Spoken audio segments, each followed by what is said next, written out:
Doctor Ambedkar 69ನೇ ಪರಿನಿರ್ವಾಣದ ದಿನ ಹೊನ್ನಗೊಂಡನಹಳ್ಳಿಯಲ್ಲಿ ಸಂವಿಧಾನದ ಹಕ್ಕುಗಳ ಕುರಿತು ಗೋಷ್ಠಿ, ಸಾರ್ವಜನಿಕರ ಮೆಚ್ಚುಗೆ.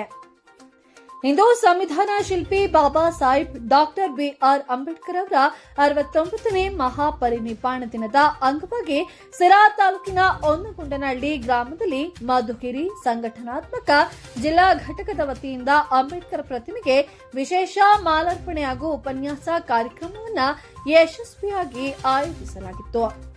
ಕಾರ್ಯಕ್ರಮದಲ್ಲಿ ನೂರಾರು ಕಾರ್ಯಕರ್ತರು, ವಿದ್ಯಾರ್ಥಿಗಳು ಮತ್ತು ಸಾರ್ವಜನಿಕರು ಉತ್ಸಾಹದಿಂದ ಭಾಗವಹಿಸಿದ್ದರು. ಕಾರ್ಯಕ್ರಮದ ಆರಂಭದಲ್ಲಿ ಗಣ್ಯರು ಡಾಕ್ಟರ್ ಅಂಬೇಡ್ಕರ್ ಅವರ ಪ್ರತಿಮೆಗೆ ಮಾಲಾರ್ಪಣೆಯನ್ನ ಮಾಡಿ ಪುಷ್ಪ ನಮನವನ್ನ ಸಲ್ಲಿಸುವ ಮೂಲಕ ಗೌರವವನ್ನ ಸಮರ್ಪಿಸಿದರು. ಮಧುಗಿರಿ ಸಂಘಟನಾತ್ಮಕ ಜಿಲ್ಲೆಯ ಉಪಾಧ್ಯಕ್ಷರಾದ ಚಿಕ್ಕಣ್ಣರವರು, ಎಸ್ಟಿ ಮೋರ್ಚಾ ಅಧ್ಯಕ್ಷರಾದ ತೇಜೇಶ್ವರ್ ಎಸ್ ಚಿಕ್ಕನಹಳ್ಳಿರವರು, ಜಿಲ್ಲಾ ಒಬಿಸಿ ಅಧ್ಯಕ್ಷರಾದ ಮಾಗೋಡು ಪ್ರತಾಪ್ ರವರು ಪ್ರಮುಖವಾಗಿ ಪಾಲ್ಗೊಂಡು ಗೌರವವನ್ನ ಸಮರ್ಪಿಸಿದರು. ಮಾಲಾರ್ಪಣೆಯ ನಂತರ ನಡೆದ ಉಪನ್ಯಾಸ ಕಾರ್ಯಕ್ರಮದಲ್ಲಿ ಅಂಬೇಡ್ಕರ್ ಅವರ ಶೋಷಿತರ ಧ್ವನಿಯ ಪಾತ್ರ ಮತ್ತು ಸಮಾನತೆಗಾಗಿ ಅವರು ಕಂಡ ಕನಸುಗಳ ಕುರಿತು ವಿಸ್ತೃತವಾಗಿ ಮಾತನಾಡಿದರು.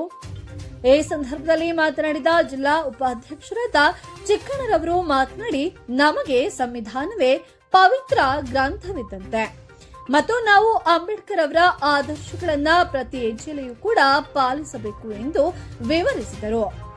ಜಿಲ್ಲಾ ಒಬಿಸಿ ಅಧ್ಯಕ್ಷರಾದ ಮಾಗೋಡು ಪ್ರತಾಪ್ ರವರು ಹಿಂದುಳಿದ ವರ್ಗಗಳ ಸಬಲೀಕರಣಕ್ಕೆ ಹಾಗೂ ಶಿಕ್ಷಣ ಮತ್ತು ಉದ್ಯೋಗದಲ್ಲಿ ಸಮಾನ ಅವಕಾಶಗಳನ್ನು ಕಲ್ಪಿಸಲು ಸಂವಿಧಾನವು ಹೇಗೆ ಶಕ್ತಿಯನ್ನು ನೀಡಿದೆ ಎಂಬುದನ್ನು ಉದಾಹರಣೆಗಳೊಂದಿಗೆ ವಿವರಣೆಯನ್ನ ನೀಡಿದರು.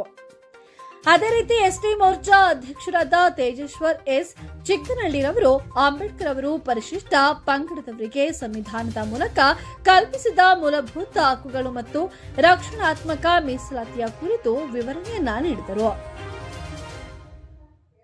ಕಾರ್ಯಕ್ರಮದ ಕೊನೆಯಲ್ಲಿ ಎಲ್ಲರೂ ಕೂಡ ಸಂವಿಧಾನದ ಆಶಯಗಳನ್ನು ಎತ್ತಿ ಹಿಡಿಯುವ ಪ್ರತಿಜ್ಞೆಯನ್ನ ಸ್ವೀಕರಿಸಿದರು. ಈ ಸಂಪೂರ್ಣ ಕಾರ್ಯಕ್ರಮವು ಸಾರ್ವಜನಿಕರ ಮೆಚ್ಚುಗೆಗೆ ಪಾತ್ರವಾಯಿತು.